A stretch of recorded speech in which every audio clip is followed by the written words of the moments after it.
온타리오주 광역 토론토에선 신규 주택 매매가 뚝 끊겼습니다. 구매 예정자들은 여전히 관망세를 유지하고 있습니다. 오늘 신규 주택 관련 협회는 올 1월 광역 토론토 지역의 신규 주택 판매가 347건에 그쳤다고 밝혔습니다. 1년 전보다 40%, 10년 평균 대비 77%뚝 떨어지면서 최저치에 육박했습니다. 연방중앙은행의 금리 인하와 재고 과잉에 의한 가격 하락에도 불구하고 새 집을 사려는 구매자는 나타나지 않고 있습니다. 신규 거래는 콘도가 가장 저조했습니다.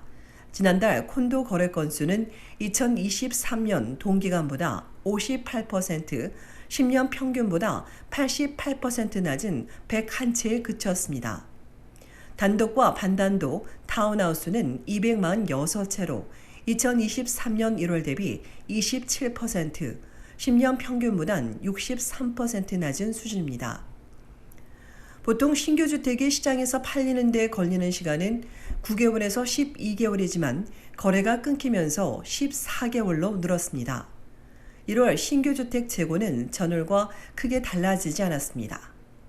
협회 임원은 올 봄이 신규 시장에 진입하기 가장 좋은 시기라고 강조합니다. 물론 인력과 자재 비용 증가로 인해 새집 비용이 여전히 높기는 하지만 주택 가격이 정점이었던 2022년에 비해선 20% 떨어졌다는 겁니다. 지난 1월에도 신규 단독주택 가격은 전년 대비 1.2% 하락했고 콘도는 3.5% 떨어졌습니다. 신규 시장에 진입하지 않고 관망세가 이어지는 이유에 대해선 복합적이라는 분석입니다. 우선 기존 콘도의 재고량 증가가 꼽힙니다. 보통 기존 콘도 공급이 제한적이어야 구매자들이 신규 주택으로 눈을 돌리게 됩니다. 또 미국과의 관세 전쟁 위협으로 인해 경제가 어떻게 조정될지 기다리는가 하면 일부는 연방중앙은행이 금리를 더 인하할지 지켜보고 있다고 협회는 설명했습니다.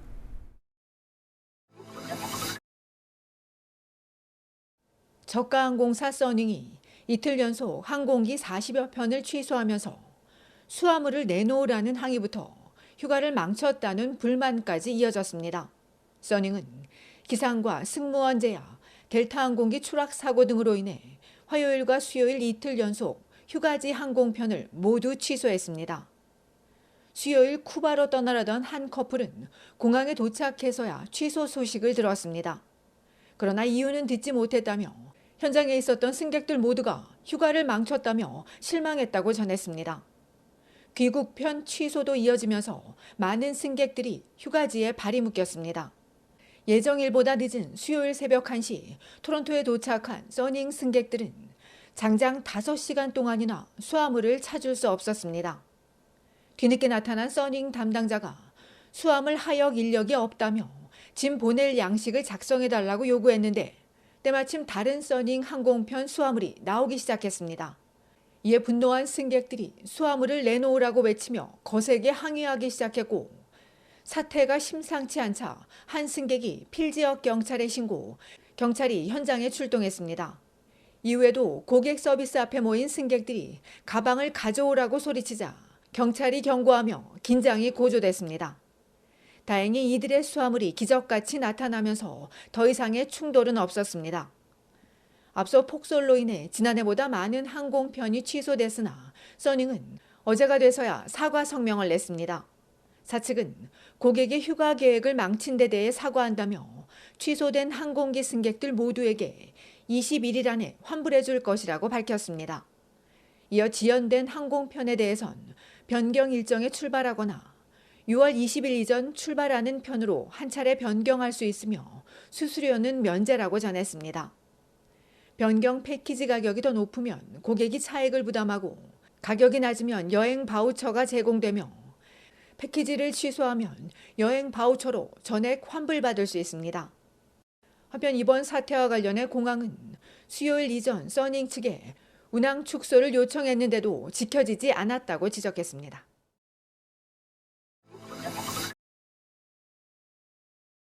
온타리오주 남서부 지역에서 전염성 강한 홍역 사례가 급증하고 있습니다. 올 들어 지난 12일까지 남서부 지역에서 99건이 확인됐습니다. 감염자 중 84명은 어린이와 청소년들로 이들의 99%는 예방주사를 맞지 않았습니다. 최근 브램튼에서는 홍역 환자가 약국을 다녀갔습니다.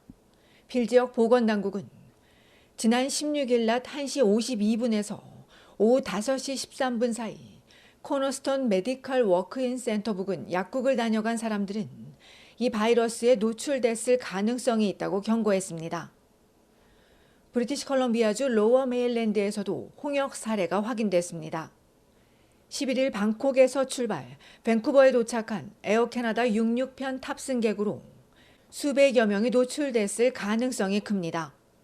프레이저 보건당국은 이 여객기 탑승자들은 물론 이날 오전 7시부터 오전 9시 30분 사이 수암을 찾는 곳과 세관 등 국제선 도착 구역에 있었던 사람들 모두가 이 바이러스에 노출됐을 것이라고 지적했습니다. 당국은 노출 지역에 있었던 모든 사람들은 의심 증상을 모니터링하고 증상이 보이면 가정의 등에 문의해 적절한 검사를 받아야 한다고 강조했습니다. 홍역은 일반적으로 바이러스에 노출된 후 약 7일에서 21일 사이 시작되며 발열과 안구충혈, 기침 등을 유발하고 4일에서 7일 동안 붉은 발진이 나타납니다. 심하면 실명이나 폐렴 또는 뇌염, 내부종을 유발할 수 있습니다. 온주당국은 해외여행뿐 아니라 최근 들어선 국내에서 감염 확산이 진행되고 있다며 3월 봄방학이나 여행 전에 예방주사를 맞아야 한다고 강조했습니다. 생후 6개월 이상 온주민은 여행 전 홍역 및 유행성 풍진 백신을 무료로 맞을 수 있습니다. 한편 세계보건기구에 따르면 백신 접종률이 떨어지면서 전 세계적으로 홍역 사례가 20% 급증했습니다.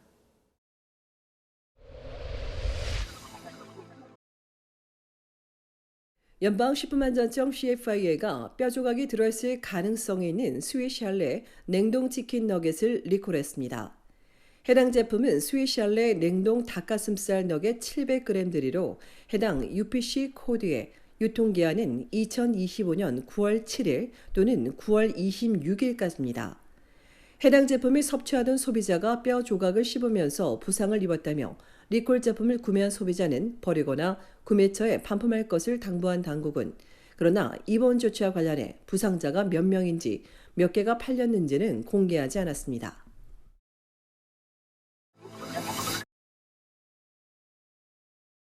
전 남자친구에게 피살되기 사흘 전 경찰이 도움을 요청했지만 끝내 살해당하면서 공분을 샀던 살인 사건과 관련해 배심원단이 피고에게 1급 살인을 판결했습니다.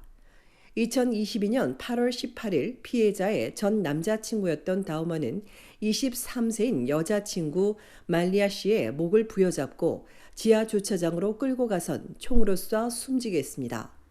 어제 온타리오주 토론토에서 열린 재판에서 배심원단이 피고가 총을 쐈다는 확실한 증거가 없다는 변호인 측 주장에도 불구하고 다우먼에게 1급 살인을 판결함에 따라 올해 39세가 된 피고는 25년 동안 가석방 신청 없는 종신형이 선고될 것으로 알려졌습니다.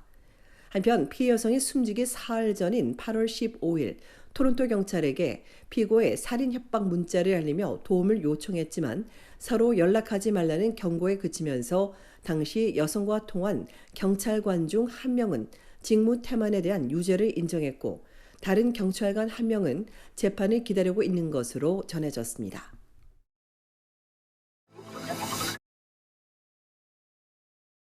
미국의 관세 의혹과 캐나다 합병 주장으로 캐나다인들의 반감이 커진 가운데 열린 북미 아이스하키 리그 주최 국가대항전 결승전에서 캐나다가 미국을 꺾고 승리를 거머쥐었습니다. 어제 미국 매사추세츠 보스턴 TD 가든 경기장에서 열린 NHL 주최 국가대항전 결승전은 이전 같으면 평범한 게임이었겠지만 최근 양국 간 갈등이 최고조에 달한 상황이라 경쟁이 격화됐는데 그 결과 캐나다가 미국을 3대2로 꺾고 승리하며 미국에 서력했다는 평가를 받고 있습니다. 또한 게임 전 오 캐나다를 부른 가수가 미국의 캐나다 합병 발언에 항의하기 위해 우리 모두의 명령을 우리만의 명령으로 바꿔 불러 화제가 되기도 했습니다. 한편 소셜미디어에선 도널드 트럼프 대통령이 경기 전 캐나다 합병 글을 또 올렸고 이에 대해 저스틴 트루도 연방 총리는 우리나라를 빼앗을 수 없고 우리 게임도 빼앗을 수 없다고 반박했습니다.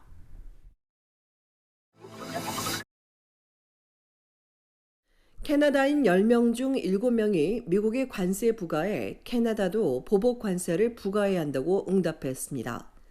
여론조사 기관에 따르면 응답자의 45%는 반드시 보복 관세를 부과해야 한다며 적극 찬성했고 25%도 찬성하는 것으로 나타나 70%에 달했습니다. 또한 응답자의 81%는 미국이 관세 부과와 무역 전쟁 등 경제적 수단을 사용해 캐나다를 합병시키려 들 것이라고 우려했습니다. 조사기관은 보복 관세 부과로 인해 국내 가격이 오르는데도 찬성률이 높은 건 그만큼 캐나다인의 분노가 큰 것이라고 분석했습니다. 이 밖에도 온라인이나 오프라인 매장에서 미국산 구매를 줄인다는 응답자가 늘었고 미국 패스트푸드 구매를 줄였다는 응답은 43%, 미국 여행을 취소했다는 사례도 30%에 달했습니다.